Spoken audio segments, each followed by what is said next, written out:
Кога мажите молчат, наша должност е да го кренеме гласот за нашите идеали, рекла Клара Цеткин, една од првите жени која што се залагала за правата на жената.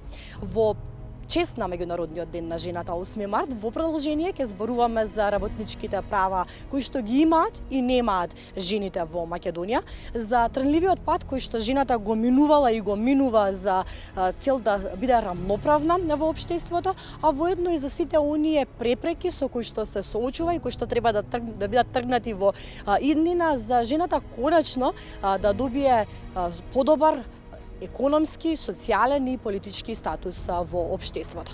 По тој повод ја поканивме најгласната, можеби и најзаслужната жена во Македонија во денешницата, која што од петни жили секојдневно се бори за работничките права воопшто.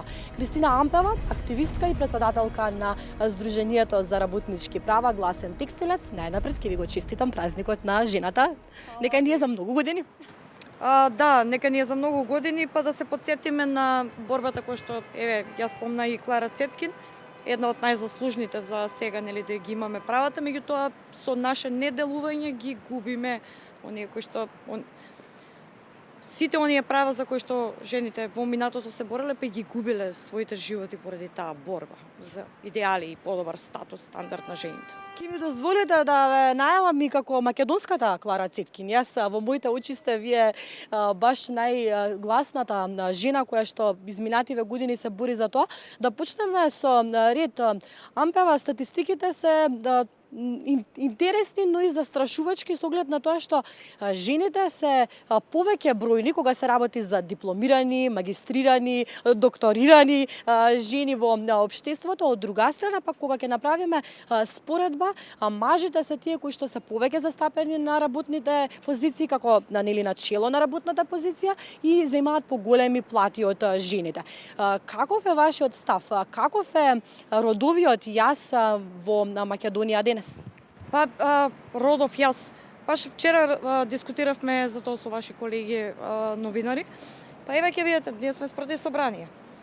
Во влада колку на пример имате министерки? 47. Или добро, а колку имаме жени на раководни позиции? Колку градоначалнички имаме на ниво на држава? И сега ќе видите дека они као се демек се залагаат, нели, за родова застапеност, права на жени и слично. И нема ќе слушнете некоја изјава со која што се понижени, дури и самите пратенички, тоа имаме. Не ќе да влезам во политика, меѓутоа ќе видите дека тоа е само лицемерие. На крајот од денот, и сега кога гледате вие дека оние кои што ги носат политиките имаат таква дрско однесување кон жените или па воопшто не ги почитуваат оние закони за родова еднаквост и слично. И нели заложбите за родова еднаквост, да нема родов јас во плати слично, ќе видите дека они не го почитуваат тоа што очекувате, па не знам, за обичните жени надвор од Скопје, надвор од јавната администрација и од ваквите бирократски институции. Како да го приближиме тој процент или да го надминеме, зашто да не? Што мислите вие? И сакам во контекст на ова прашање да направиме токму една паралела. Каква е борбата на жената денес наспроти доцниот 19 и почетокот на 20 век, кога ги споменуваме, нели, тие жени кои што ги поставиле темелите за тие работнички права на жената? Дали можеби денешната жена е полесен патот да се бори за своите права или? Па повторно ќе речам, значи тие се бореле, баш конкретно и 8 март знаеме како настанал, дека почнало од текстилни работнички кои што ги изгубиле и своите животи во една текстилна фабрика тогаш, па оттаму се покренал и целиот тој процес. И мислам дека заборавивме малце што е 8 март. И борбата и на Роза, и на Клара и слично. Мислам дека се бореле во нефер услови, но и со човечки жртви, меѓутоа мислам дека денеска ние со некакво си глумење на демократија, да, глумење на политики за еднаквост, родова, ваква, онаква, и женски права, као. Мислам дека повторно ги губиме и имаме, нема да речем иста полоша, меѓутоа немаме и ние некои да речеме подобри можности да се бориме за повеќе. Дополнително што гласот на обичните жени од Штип, од Кавадарци, од кај да е, мислам дека не се слушнат и во собрание. Јас барем не слушам за политики за подобрување на статусот на жените. Не можам да речам дека еве, ние баш конкретно како граѓанска организација ќе го спомнам законот за работни односи. Таму требаше да бидеме за да ги стоприме сите оние прекршувања на работничките права. Да немаме откази на бремени жени во 21 век, кои ќе останат на улица и во период кој им требаат најмногу пари. Јас такви политики не слушам тука, дополнително и што по 8-4 години ние не одговараме во Министерството да го пишуваме законот и сме надвор од тоа.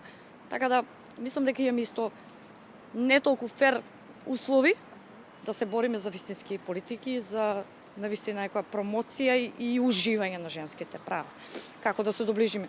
Па мислам дека немаме народни представници, повторно ќе речем, значи политиките се креираат таму. Нас проти нас.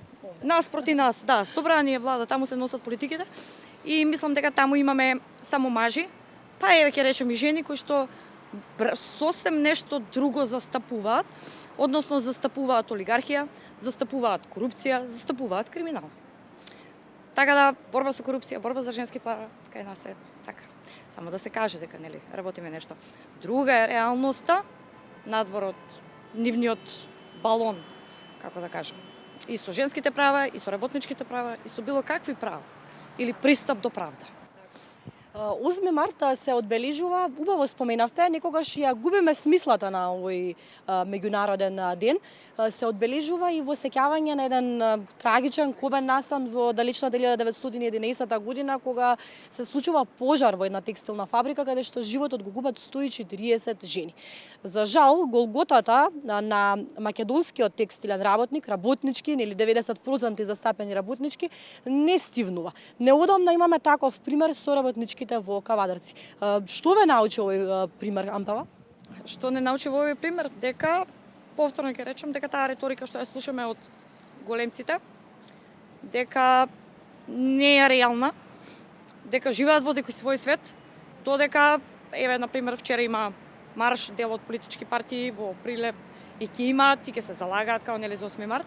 Меѓутоа, еве, да ги поканам да дојдат во Кавадарци, во најновиот случај, каде што 69 работнички, текстилни работнички, повозрасни работнички, плачат и иако не им се исплатени 3 плати, придонеси од плати, додатоци на плати слично, сепак судот пресудува дека не се во право и дека треба сега да платат штета, односно треба да платат судски и адвокатски трошоци од над 20.000 евра, да. И сега што разговараме повеќе за правата. Конкретно посебно ме боли нели дека се текстилни работнички, јас доаѓам од тој сектор, за тоа го правам ово што го правам. Меѓутоа, кој права? Еве ви го судството. И председателот на судот згора на се излегува и веле манипулирана е јавноста. Што е манипулирана јавноста? Дека тие на права душа со 3 неисплатени плати треба да платат штета некаква. Во меѓувреме судијата не кажува каков третман добивале работничките од страна на судиката во предметот. Како се однесувала судиката во предметот спрема нив. Така да, друго се зборува на телевизија, друго е во реалноста и еве искрено ги поканувам еден марш за 8 март можеме во Кавадарци, па и да се запознаат со судбините на обичните смртници кои што треба да ги застапуваат и нели да не биде декларативна борбата за женски права. Гласен текстилец постои 6 години, од 2017-та. Ако се вратите наназад вака, значи за овие 6 години, дали сте задоволни како ги поместивте работите? И морам овде да додадам, верувам ќе се согласите со мене, за разлика од порано, повторно сакам да ја направам таа паралелна на некогашната борба на жената, и денес за жените застануваат и мажи. Значи има и мажи кои што бараат да бидат рамноправни жените, ќе се согласите со мене? Па да, башка што маце она што го збореле Клара на времето Роза, всушност тоа се вели класна е борбата. Мажите и жените од иста класа се борат против мажите и жените од онаа високата каста, буржуазијата. Така да јас стоам на тој став. Мислам дека и мажите и жените, еве конкретно и во текстилна индустрија останат приватен сектор, мислам дека имаат исти проблеми. Меѓутоа жените некако повеќе ги почувствуваат, еве например за корона кризата. Знаеме кои беа избркани од работа, кои има потешкоти да си ги чуваат своите деца, нели, поради целата таа пандемија. Знаеме дека бребените жени губат работа ден денес и во 21 век. Случајот со просветно дело што имавме да го проследиме изминатиот период исто на социјалните мрежи. Да, застануваат и драго ми е дека, нели, пак ќе речем, борбата е класна. Борбата е наспроти овој капитализам суров, кој што е помешан со корупција, криминал, власти, институции, партии, политички и слично. Погрешни луѓе не ги креираат политиките. Во однос на тоа, за гласен текстилец, да, постои од 2017 и јас почнав како активист во 2016 поради тоа што ми се случуваше на работно место. И мислам дека да, некои работи ги помрднавме. Например, 30 години платата беше 9000 денари. Сега мислам дека е повисока благодарение на тоа што бевме гласни бидејќи зградата на синдикатот, Сојуз на синдикати на Македонија. И тоа ни е близко. Да, тоа ни е близко, за жал ја сапа и очи. Да, исто морам да споменам, додека го збориме ова, кажете ми колку председателки жени има во синдикатот. Од сите до сега знам дека жените се секретарки на председателите мажи на синдикалните организации. Така да, гледате, цело лицемерие. И затоа сметам дека гласен текстилец од 2017 е на вистинскиот пат. Можеби не правиме доволно, ама се трудиме максимално, така и со иницијатива за недавна работен ден пробувавме да дадеме најмногу забелешки што можеме на Законот за работни односи, на 400 судски постапки, прв пат докажан лажен стечај во текстилна индустрија од независноста на Македонија, така да не мислам дека е доволно. Меѓутоа пак ќе кажам дека тоа здружение направи многу повеќе од било кој политичари во оваа држава или од било кои синдикалци во нивното 30 годишно и кусур постоење. Го споменавте моментот колку жените малку се застапени на тие високи позиции, само 20% во министерските позиции, 2 градоначалнички кога зборуваме за на локално ниво, мале процентот, тоа е веќе факт. Што мислите вие, дали доколку жената беше повеќе застапена во политиката, ќе имавме можеби подобро општество за живење? Мислам дека да беа квалитетни луѓе на своите места, не толку жени да бидат застапени, меѓутоа, да, кога на крајот тоа така и почнавме, нели, дека жените се повеќе образовани. Чудна е цела ситуација дека имаме најмногу академски граѓани жени, меѓутоа еве на крајот ќе видиме дека на раководни позиции се мажи. Мислам дека треба да ги имаме вистинските луѓе независно од тоа дали се мажи или жени. Бидејќи и овие, например, представнички што ги имаме, не сите, меѓутоа мислам дека не ги застапуваат интересите на жените онаму што треба.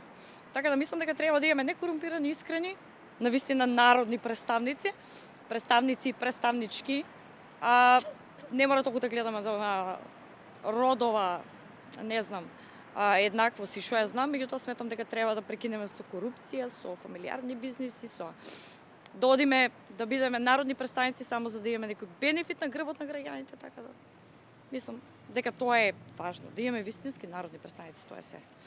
Тоа е најважното. На самиот крај, како вие ќе го празнувате празникот 8 марта оваа година и би сакала да слушнам од вас како вие се чувствувате како една жена во Македонија? Како се ајде да кажам дека надвор сум сега од тие конфекции. Не сум веќе дел од тоа, затоа го правам ова што го правам од надвор, мислам дека е многу полесно. Мислам дека сум, да не речам привилегирана, меѓутоа се трудам да помогнам, се соочувам со притисоци, меѓутоа не сум на тоа работно место. Но па за тоа се обидувам да направам максимум што можам надвор. Друго, како ќе прави, оваа година не идам на марш во Скопје, вообичаено доаѓав да поддршка на маршот. Оваа година сме организирани заедно со општина Штип, со активисти, со уметници. Моментално во Штип се прави еден мурал кој што ќе биде откриен на 8 март. Градоначалникот ќе ни биде тоест заедно во партнерство го правиме со општина Штип, градоначалникот ќе биде присутен. Мислам дека вообичаено ние сме пред вратите на конфекциите, да им честитаме празник на текстилните работнички, бидејќи од нив почнала цела борба, така да ќе биде во Штип, и можете да проследите што ние сме направиле во нашиот парк во Штип. Ви благодарам многу за одвоеното време. Ви благодарам на вас за поканата. Драго ми е дека ова веќе ни пренараснува во традиција со вашата телевизија и да им честитам 8 март на жените од вашата редакција, меѓутоа и на сите жени во нашата држава и посакам повише да се борат за собствените права, да не чекаме некој друг да се бори, бидејќи мораме ние сами. Ви благодарам многу и на честитките. Ние комплетна редакција сме жени, ќе ги пренесам поздравите и јас само за крај, нели нормално, јас ќе го честитам уште еднаш овој меѓународен ден на жената 8 март. Би сакала како што започнав да го завршам со цитат, ќе го цитирам холивудската легенда Дик Ван Дајк кој што вели: жените никогаш нема да бидат исто успешни колку мажите, бидејќи тие немаат сопруги кои ќе ги советуваат.